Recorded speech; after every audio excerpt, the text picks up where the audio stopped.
Jesus was very tired. People came to Jesus the whole day. Some wanted to hear stories of God's shalom. Others were sick and hoped that Jesus would help them to feel better. At the end of the day, Jesus said to his friends, his disciples, "You take the boat and go to the other side of the lake.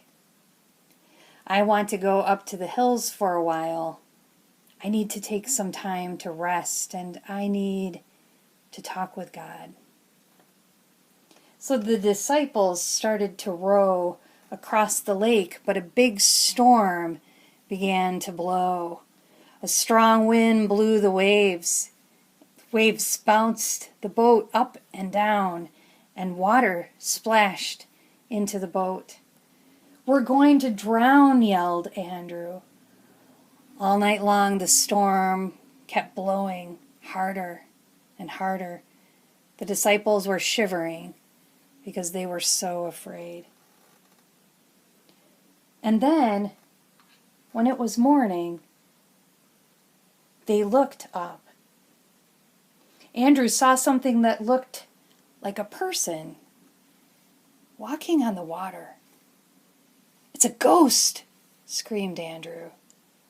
The other disciples made strange, fearful noises.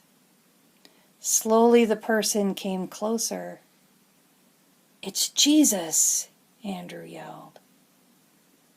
"That's right, it is me," he said. "Do not be afraid." Peter could hardly talk. Said, "Jesus, you're walking on the water." "Can I walk on the water too?" Jesus reached out his hand, and Peter followed. So Peter stepped out of the boat. He was looking right at Jesus, and that made him feel strong. But then he began to worry, and he looked at the waves, and he began to sink into the water.